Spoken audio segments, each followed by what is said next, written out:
मेरा नाम डॉक्टर महमूद नदीम है। आज की इस वीडियो में एंकल स्प्रेन या लैटरल एंकल स्प्रेन के बारे में हम बात करेंगे। ये बहुत कॉमन इंजरी है और आइए देखते हैं कि एंकल स्प्रेन है क्या और उसकी बेसिक एनाटमी क्या है।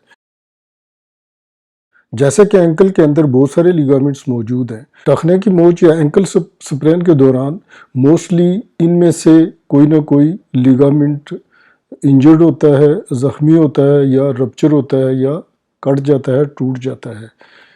लेकिन जो मोस्ट कॉमनली या ज़्यादा लिगामेंट रप्चर होता है या जिसकी इंजरी होती है उसको कहते हैं एंटीरियर टैलोफिब्यूलर लिगामेंट। किसी भी जोड़ में जो लिगामेंट्स हैं उनकी अहमियत क्या है बॉडी के अंदर। लिगामेंट्स बुनियादी तौर पे जो टिश्यू का एक पीस है, ये जोड़ को स्टेबलाइज करता है यानी जोड़ के रखता है, उसकी अलाइनमेंट को फिक्स करता है। इसके अलावा चलने फिरने के दौरान हेल्पफुल होता है। टखने की मोच या एंकल स्प्रेन के दौरान मोस्टली इनमें से कोई ना कोई लिगामेंट, और आज हम एंटीरियर टैलोफिब्यूलर लिगामेंट के बारे में बात कर रहे हैं। एंकल जॉइंट के अंदर 70% से ज़्यादा जो इंजरीज़ हैं वो इसी लिगामेंट के टूटने से या मुतासर होने से होती है। तो आइए देखते हैं कि बेसिकली टखने की मोच या एंकल स्प्रेन होता कैसे है। इंसानी पाँव इन्वर्जन में हो यानी अंदर की तरफ बेंड हो और प्लांटर फ्लेक्शन करे यानी कि पीछे की तरफ उसकी उंगलियां या पाँव का सीधा हिस्सा जाए। ऐसी सूरत में जो मोस्टली लिगामेंट मुतासर होता है उसकी आज हम बात कर रहे हैं। अब देखते हैं कि बुनियादी तौर पर जब लिगामेंट इंजरी हो या लिगामेंट को कोई चोट लगे तो लिगामेंट में क्या तब्दीली आ सकती। लिगामेंट बुनियादी तौर पर एक इलास्टिक टिश्यू टाइप चीज़ है, कनेक्टिव टिश्यू है, या एक जिस तरह का एक इलास्टिक बैंड होता है, ये इस तरह की एक स्ट्रक्चर है। जब इस तरह की ट्विस्टिंग मूवमेंट होती है एंकल की, जो हमने पहले बात की, तो ऐसी ट्विस्टिंग के दौरान ये स्ट्रेच होता है। यानी अगर तो थोड़ी ट्विस्टिंग हुई या थोड़ी मूवमेंट हुई तो ये सिर्फ स्ट्रेच करेगा, टूटेगा नहीं। ऐसी स्ट्रेचिंग को ग्रेड 1 इंजरी कहते हैं। ग्रेड 1 में जो लिगामेंट है वो पूरी तरह ब्रेक नहीं होता, लेकिन स्ट्रेच होकर थोड़ा सा सोजिश हो जाती है, स्वेल अप हो जाता है। अगर इसमें ट्रैक्शन ज़्यादा हो जाए यानी इंजरी ज़्यादा हो जाए तो लिगामेंट थोड़ा सा ब्रेक होगा, जिसको पार्शियल इंजरी कहते हैं। तो ग्रेड 2 में लिगामेंट पूरी तरह ब्रेक नहीं होता है, लेकिन उसके अंदर थोड़ी सी चोट आती है या स्वेलिंग होती है या उसका थोड़ा सा हिस्सा ब्रेक हो जाता है, थोड़े से फाइबर्स ब्रेक हो जाते हैं, उसको ग्रेड 2 इंजरी कहते हैं। इसके अलावा अगर बहुत ज़्यादा स्ट्रेच हो और लिगामेंट उसको पूरी तरह बर्दाश्त न कर सके तो लिगामेंट पूरी तरह ब्रेक होता है, उसको कहते हैं ग्रेड 3 इंजरी, जिसमें कि लिगामेंट टोटल ब्रेकअप हो जाता है। तो जहन में रखना चाहिए कि जब आपका पाँव ट्विस्ट हुआ या आपका पाँव इनवर्ट हुआ और उसकी फ्लेक्शन पे प्लांटर फ्लेक्शन हुई, तो ऐसे में 3 इंजरीज हो सकती हैं और इन तीनों की ट्रीटमेंट भी अलग है, मैनेजमेंट अलग है और इसकी केयर अलग है। ये जहन में रखने वाली बात है। अब आगे आइए कि जब ये इंजरी हो जाए तो उसके बाद होता क्या है। जब ये इंजरी हो जाए, ये किसी भी ग्रेड की हो, 1, 2, 3 की, तो जो टखना है या एंकल है उस पर स्वेलिंग शुरू हो जाएगी और पर्टिकुलरली बाहर की तरफ होगी। यानी जो बाहर वाला टखना है उस पर सोजिश शुरू हो जाएगी और ये सोजिश बढ़ते हुए फिर उसमें रेडनेस आ जाएगी और थोड़ा सा ब्लड जमा होने की वजह से इस तरह की पोजीशन होगी एंकल की। अब आइए कि देखते हैं कि ऐसी सूरत में जब ये इंजरी हो जाए और उसके बाद डायग्नोसिस क्या है, यानी इसकी तशख़ीस कैसे करते हैं। तो तशख़ीस में जो इस वक्त सबसे बेहतर चीज़ है वो है अल्ट्रासोनोग्राफी या एमआरआई चूँकि एक्सपेंसिव है, उसकी अवेलेबिलिटी डेट्स का ज़्यादा एक इशू रहता है, मसला रहता है।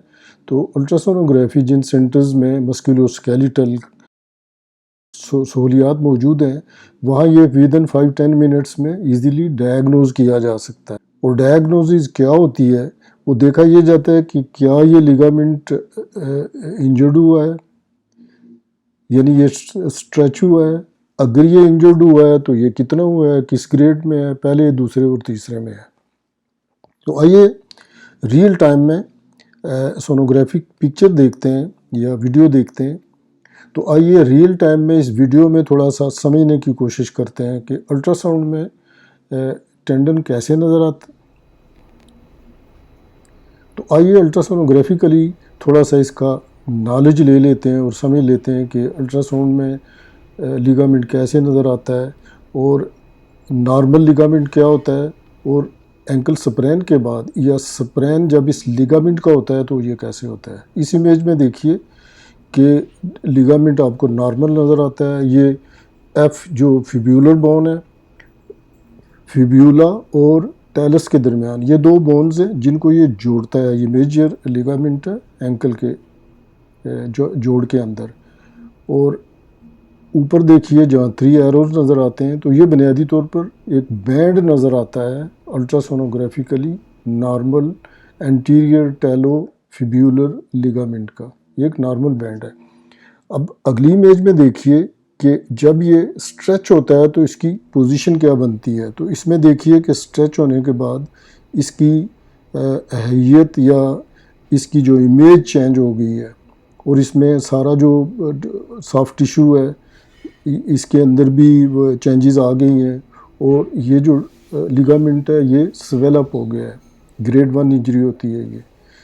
अगर ग्रेड 1 से ज़्यादा स्ट्रेच हो तो ग्रेड 2 में जाके ये इसकी पार्शियल इंजरी हो जाती है, और ग्रेड 1 और 2 में डायग्नोसिस थोड़ा सा डिफ़िकल्ट भी हो सकता है, लेकिन पार्शियल इंजरी को भी देखा जाए।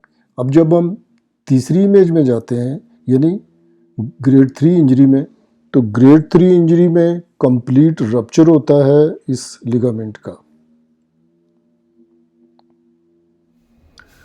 और इस इमेज में देखिए कि ग्रेड 3 इंजरी में ये लिगामेंट टोटल ब्रेकअप हो जाता है, और उस एरिए में यानी उन दो हड्डियों के दरमियान जहाँ इसने और उन दो हड्डियों के दरमियान जो जिन हड्डियों को ये जोड़ के रखता है वहाँ स्वेलिंग होती है, ब्लड होता है, और इसके आसपास सारा एरिया जो है ना वो स्वेलअप हो जाता है, या उसमें सोजिश आ जाती है या एडिमा आ जाता है। इस इमेज में आप देख सकते हैं कि लिगामेंट वहाँ से ब्रेक हो चुका, उसकी जगह ये ब्लैक और ये जो शेडोज़ नज़र आ रहे हैं ये सारे ब्लड है, फ्लूइड है, और सारा एरिया स्वेलअप हो गया। तो ये सोनोग्राफिकली डायग्नोसिस होती है लिगामेंट के स्प्रैन की। तो ये तो होगी इसकी डायग्नोसिस, जो कि बहुत ज़रूरी है। अर्ली डायग्नोसिस ये देखना बहुत ज़रूरी है कि एंकल स्प्रैन के बाद लिगामेंट जो है उसकी कंडीशन क्या है, वो कि लिगामेंट वो सिर्फ स्प्रैन हुआ है, स्ट्रेच हुआ है, या कि वो ब्रेकअप हो गया है। चूँकि इन सब की मैनेजमेंट अलग है। लेकिन एक्यूट इंजरी में, एक्यूट इंजरी का मतलब है कि इमीडिएटली चोट लगी, उसके बाद विद एन आवर स्वेलिंग हो गई। ऐसी सूरत में जो मैनेजमेंट है उसके लिए जो बुनियादी नुक्ते हैं उनको जहन में रखना चाहिए कि अगर ऐसी इंजरी होती है और डायग्नोज हो गया या नहीं भी हुआ, तो फौरी तौर पर जो स्टेप्स लेने चाहिए मैनेजमेंट के या ट्रीटमेंट के, उसमें फौरी तौर पर आइसिंग करनी चाहिए।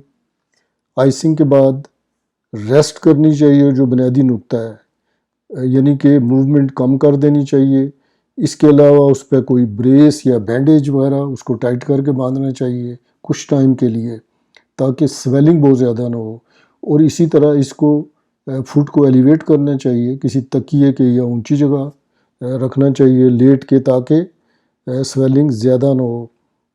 और इसके अलावा जो बाकी एंकल स्टेबलाइज़र भी यूज़ किया जा सकता है। एंकल स्टेबलाइज़र उसको स्टेबल कर देता है, मूवमेंट को कम कर देता है, जिससे स्वेलिंग कम होती है।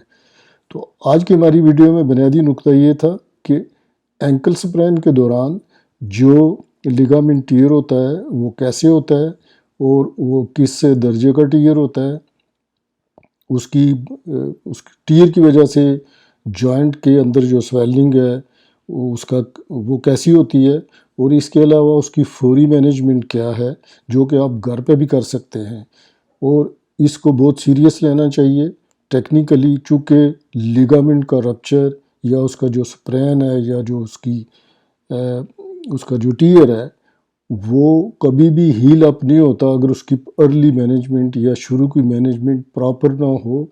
अगली किसी वीडियो में हम एंकल की बाकी मैनेजमेंट और एक्सरसाइजेज के बारे में बात करेंगे कि इस इंजरी के बाद इसकी रिहेबिलिटेशन क्या है और इसमें कौन सी एक्सरसाइजेज करनी चाहिए ताकि ये लिगामेंट जो कि इंजर्ड हुआ इसको इन फ्यूचर कैसे स्टेबलाइज किया जाए।